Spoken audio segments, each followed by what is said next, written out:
got so much motherfucking design on right now. Bring it down, bring it back, make it clap. I got 3 old guys on the block, bitches on my line, and you know. Assalamualaikum warahmatullahi wabarakatuh. Perkenalkan, nama saya Aliyah Nur Iskandar. Saya dari semester 3 kelas karyawan.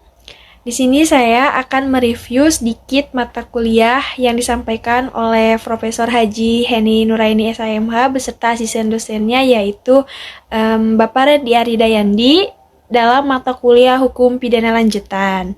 Nah, baik, kita akan bahas mulai dari bab 1, yaitu membahas tentang percobaan. Dalam bahasa Belandanya itu disebut dengan hohing, atau dalam bahasa Inggrisnya itu disebut dengan attempt.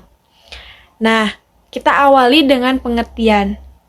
Pengertian atau definisi tentang percobaan tindak pidana tidak diatur dalam KUHP, tetapi dalam KUHP hanya ada batasan yang menentukan kapan ada percobaan dan menentukan syarat-syaratnya saja, yaitu dalam pasal 53 dan 54 KUHP, di mana pasal 53 KUHP ayat 1 yaitu mencoba melakukan kejahatan dipidana jika niat untuk itu telah ternyata dari adanya permulaan pelaksanaan dan tidak selesainya pelaksanaan itu bukan semata-mata disebabkan karena kehendaknya sendiri. Kemudian dijelaskan juga pada ayat 2-nya, maksimum pidana pokok terhadap kejahatan dalam hal percobaan dapat dikurangi sepertiga. Namun, dalam ayat 3-nya, jika kejahatan diancam dengan pidana mati dan pidana seumur hidup, maka dijatuhkan pidana penjara paling lama 15 tahun. Sedangkan ayat keempat, yaitu pidana tambahan bagi percobaan adalah sama dengan kejahatan selesai. Nah, seperti yang kita ketahui dari 4 ayat tersebut dalam pasal 53 KUHP, adanya kontradiksi antara ayat kedua dengan ayat ketiga, di mana maksimum pidana pokok terhadap kejahatan dalam hal percobaan dapat dikurangi sepertiga, sedangkan ayat ketiga itu menjelaskan bahwa penjara atau hukuman seumur hidup itu paling lama penjara 15 tahun. Mengapa demikian? Karena kita sebagai manusia itu tidak bisa mengukur kapan kita itu mati, dan kematian seseorang itu tidak bisa diperhitungkan secara konkret atau secara matematis. Maka penjara paling lama atau seumur hidup itu dikatakan penjara paling lama adalah selama 15 tahun. Begitu teman-teman sekalian. Sedangkan dalam pasal 54, yaitu mencoba melakukan pelanggaran tidak dipidana. Berdasarkan kedua pasal tersebut, maka yang dapat dikenakan sanksi pidana untuk tindak pidana percobaan adalah hanya untuk tindak pidana yang berupa kejahatan yang diatur dalam buku 2 KUHP. Sedangkan untuk pelanggaran yang diatur dalam buku 3 KUHP tidak dapat dikenakan sanksi pidana. Selain itu, berdasarkan dua pasal tersebut, maka yang dimaksud dengan percobaan adalah suatu perbuatan yang dilakukan oleh seseorang dengan niat jahat dan niat itu sudah mulai dilaksanakan tetapi perbuatannya belum selesai. Tidak selesainya perbuatan tersebut bukan karena kehendak dari si pelaku. Nah, kemudian dilanjut dengan apa aja sih sifat dari percobaan itu tersendiri. Ya udah, kita bahas pada segmen ini. Yang pertama, sebagai dasar atau alasan memperluas dapat dipidananya orang, yaitu seseorang yang dikenakan sanksi pidana apabila sudah memenuhi unsur dari pasal 53 KUHP tersebut.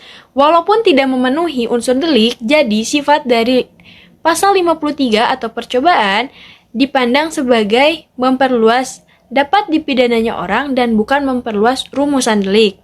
Jadi percobaan tidak dianggap sebagai delik yang berdiri sendiri, melainkan sebagai delik yang tidak sempurna.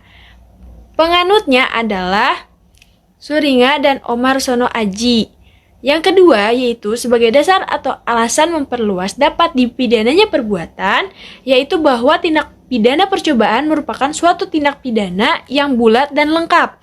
Percobaan bukan delik yang tidak sempurna, tetapi delik sempurna dalam bentuk khusus atau istimewa. Penganutnya yaitu ada Moljatno.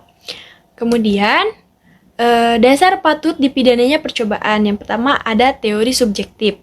Menurut teori ini, dasar patut dipidananya percobaan terletak pada sikap, batin, atau watak yang berbahaya dari pelaku. Penganut teori ini adalah Van Hemel. Kemudian yang kedua yaitu ada teori objektif. Nah, menurut teori ini, dasar dipidananya percobaan terletak pada sifat bahayanya atau berbahayanya perbuatan yang dilakukan oleh si pelaku. Teori ini terdiri dari objektif, yaitu objektif formil. Yang pertama yaitu perbuatan itu dianggap berbahaya terhadap tata hukum. Penganutnya yaitu ada Doineste. Dan yang kedua yaitu teori objektif material, di mana yaitu perbuatan itu dianggap berbahaya terhadap kepentingan atau benda hukum. Penganutnya itu ada Simon. Kemudian dilanjut ada unsur-unsur percobaan. Di antaranya itu yang pertama adanya niat. Yang kedua adanya permulaan atau pelaksanaan. Yang ketiga yaitu pelaksanaan tidak selesai bukan karena kehendak sendiri. Nah, yang dimaksud dengan adanya niat, yaitu niat merupakan sikap batin dari si pelaku yang tidak bisa terlihat secara nyata. Niat dapat terlihat setelah ada permulaan pelaksanaan. Niat di sini juga harus berupa niat yang jahat, niat yang berbeda dengan kesengajaan. Niat masih berada dalam sikap batin, sedangkan kesengajaan sudah nampak. Jadi niat merupakan persiapan permulaan dari suatu perbuatan. Nah, yang kedua, permulaan pelaksanaan. Di sini yaitu terdapat perbedaan pendapat antara perbuatan persiapan dengan permulaan pelaksanaan. Apa saja itu perbedaannya? Mari kita simak. Nah, terhadap hal ini ada ares atau putusan Mahkamah Agung Negeri Belanda pada tahun 1934 mengenai pembakaran di Eindhoven yang kasusnya itu si A dituduh hendak membakar rumah si B atas persetujuan si B. Pada malam yang telah ditentukan, si A masuk ke rumah si B dengan menaruh barang-barang yang mudah terbakar di tiap kamar, yang kemudian dihubungkan dengan sumbu yang satu sama lain, yang kemudian dihubungkan kembali pada kompor gas yang akan mengeluarkan api jika kompor gas itu ditembakkan. Penarik pistol gas dikaitkan dengan tali dan melalui jendela ujungnya digantung di luar rumah. Barang-barang itu disiram bensin dengan maksud apabila tali kompor ditarikan barang-barang akan cepat terbakar dan merembet ke seluruh rumah. Kemudian setelah pemasangan tali kompor selesai, A mengeluarkan barang-barang lain yang tidak disiram bensin. Sementara itu, karena tertarik bau bensin yang menyengat, orang-orang yang lewat di depan rumah menjadi ribut sehingga A menyelesaikan maksudnya untuk membakar rumah karena keburu banyak orang. Terhadap kasus tersebut, menurut peradilan di Hertogenshop, perbuatan A adalah permulaan pelaksanaan dan A dijatuhi hukuman pidana 4 tahun penjara karena melanggar pasal 53 junto pasal 187 KUHP. A mengajukan upaya hukum dengan alasan bahwa pengadilan telah salah menafsirkan pasal 53 KUHP dan menyatakan bahwa yang dilakukannya baru merupakan perbuatan persiapan. Jaksa Agung Muda Bashir menyimpulkan perbuatan A adalah perbuatan persiapan. Karena, bahas. Perbuatan A adalah perbuatan persiapan karena belum merupakan perbuatan yang sangat perlu untuk pembakaran rumah yang telah diniatkan dan tidak langsung berhubungan dengan kejahatan yang dituju.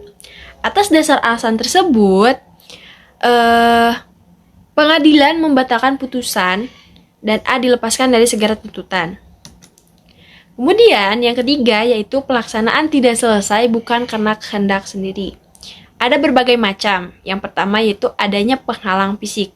Semisal, tindak pidana matinya orang ditembak karena tangannya disertakan orang lain sehingga tangannya menyimpang atau pistolnya itu terlepas atau alat yang digunakannya macet atau rusak. Terus yang kedua, akan adanya penghalang fisik. Misal, takut segera ditangkap karena gerak-geriknya sudah untuk mencuri itu sudah diketahui orang lain.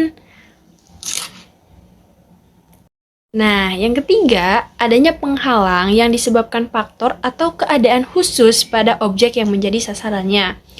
Contoh, daya tahan orang yang ditembak begitu kuat sehingga tidak mati, atau barang yang akan dicuri terlalu berat walaupun pencuri telah berusaha mengangkatnya sekuat tenaga.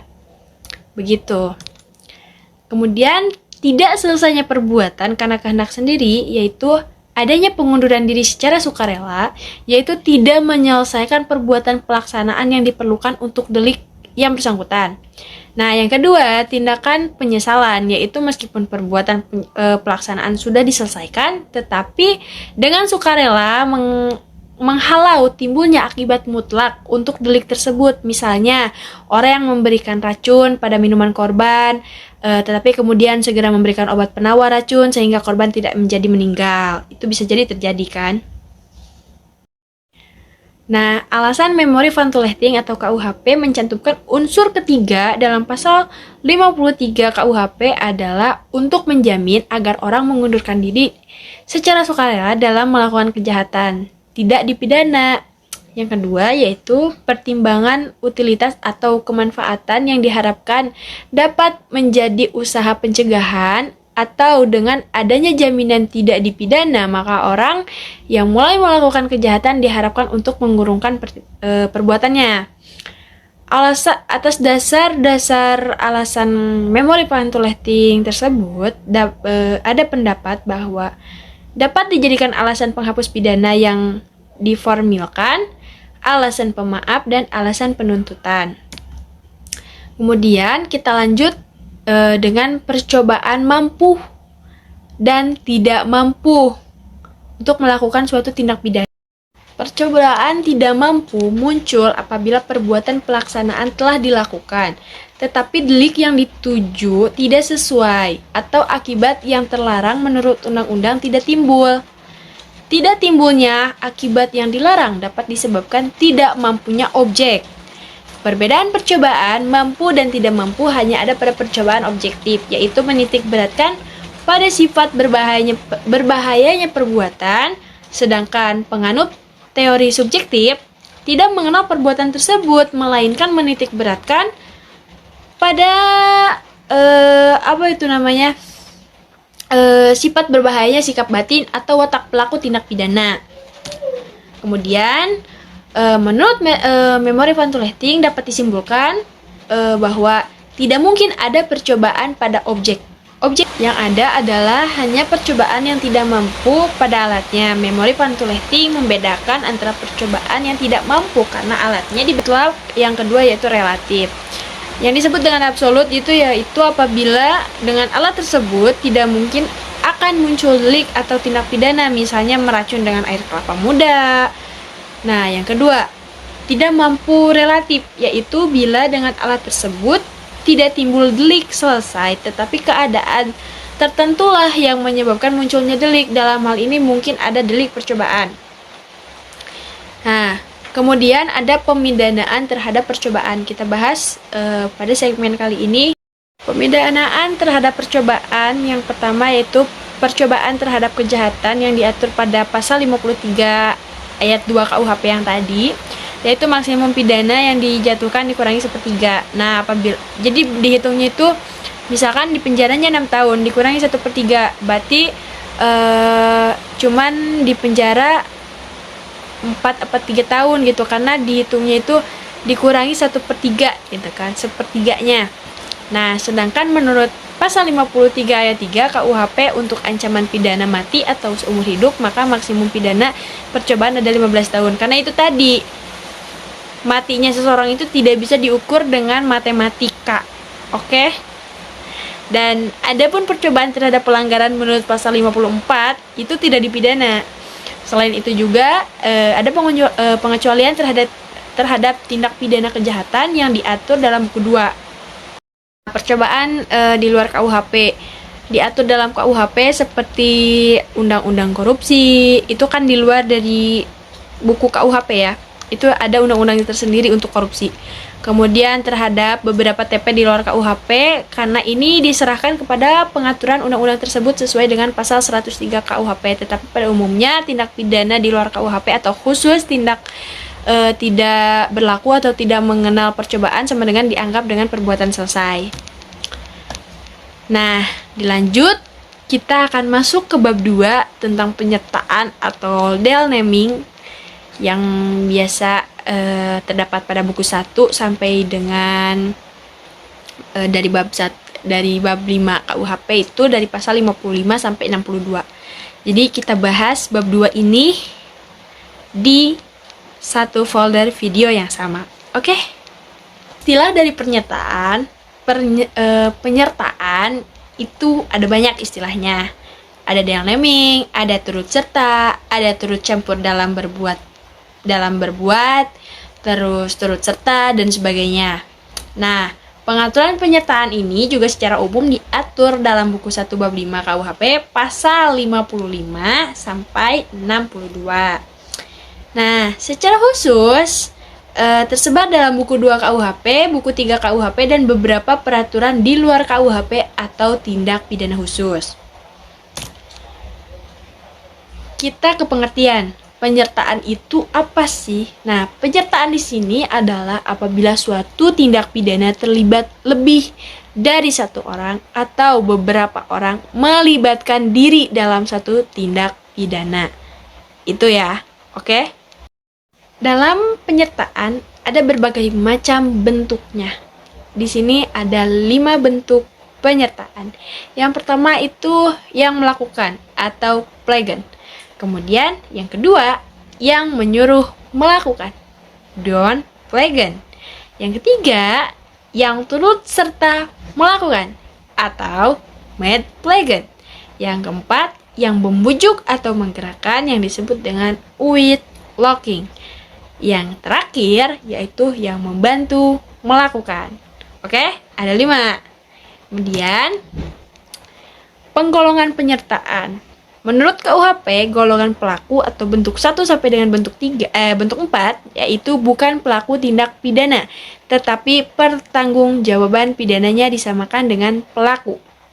Yang kedua, golongan pembantu, yaitu ada bentuk 5, yaitu diatur dalam pasal 56.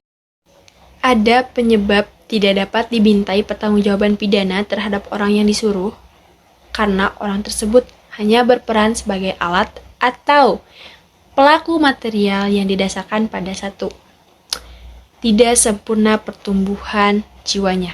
Yang kedua, adanya keadaan yang memaksa.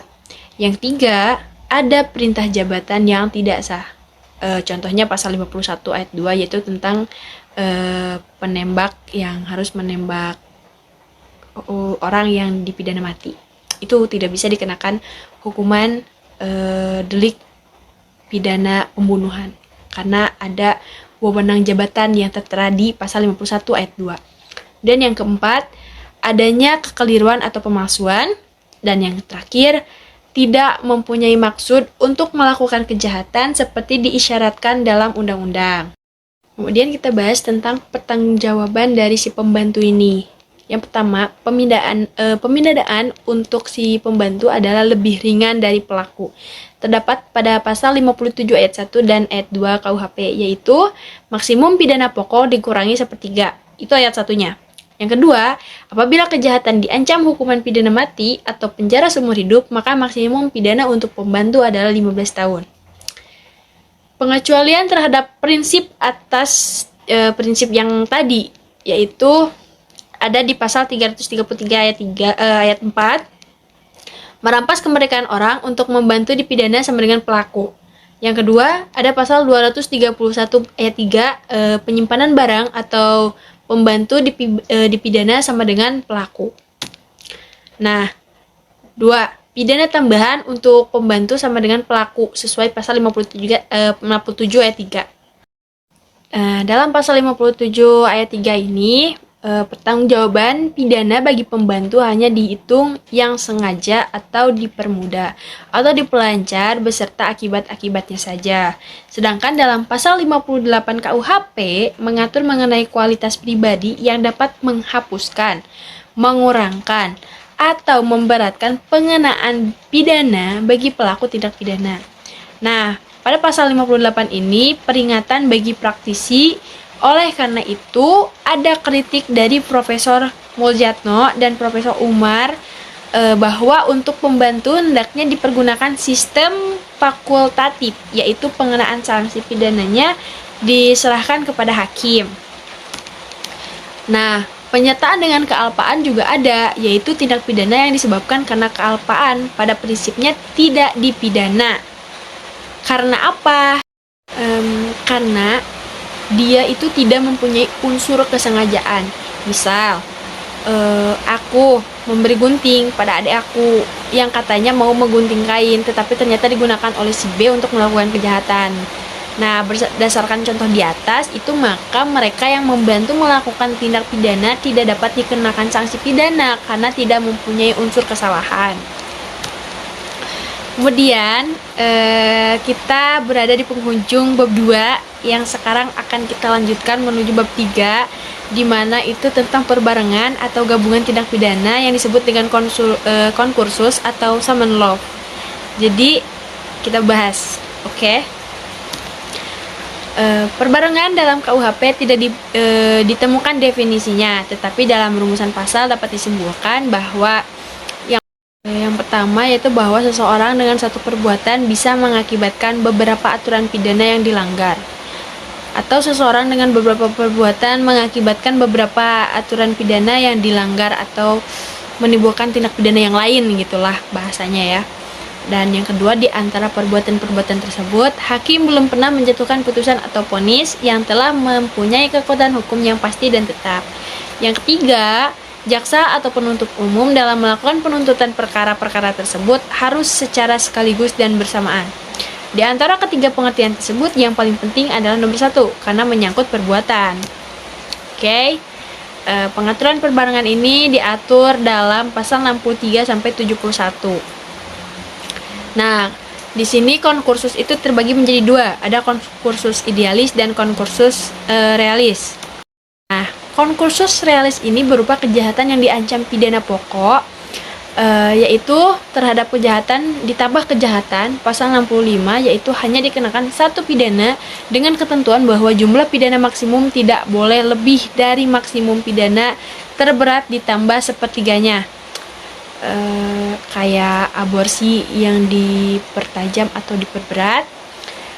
Kemudian konkursus realis ini juga berupa kejahatan yang diancam pidana pokok yang tidak sejenis, yaitu berupa kejahatan atau pelanggaran.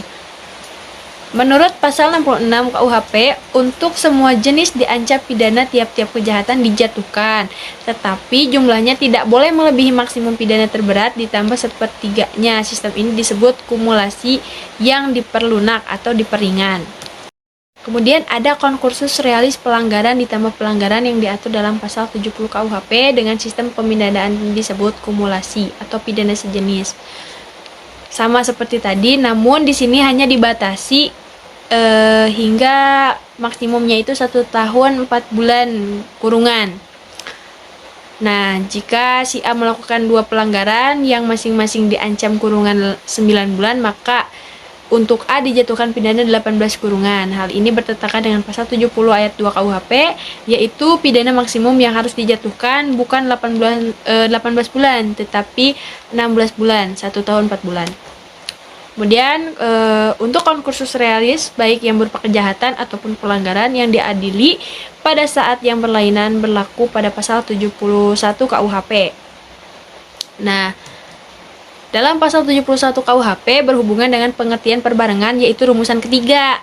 Karena itu, jaksa dan penuntut penuntut umum harus melakukan penuntutan secara bersamaan atau sekaligus, tetapi dalam praktek, jaksa tidak selalu mengajukan perkara secara sekaligus, dikarenakan alat bukti yang kurang lengkap. Atas dasar itu, maka konkursus berbicara tentang pemindanaan dalam bentuk tindak pidana, dan yang kedua yaitu sistem pemindanaan yang meringankan, namun menurut sistematika KUHP itu memberatkan. Mungkin hanya cukup sekian yang bisa saya sampaikan. Review kali ini kita bahas yaitu dari bab 1 sampai dengan bab 3 tentang konkursus yang tadi. Kurang lebihnya saya mohon maaf, dan adapun ejaan dari saya yang kurang tepat untuk didengarkan oleh kalian semua, mohon untuk dimaafkan dan untuk dimaklumi karena kita masih sama-sama belajar. Sekian, wabillahi taufiq wal hidayah. Wassalamualaikum warahmatullahi wabarakatuh.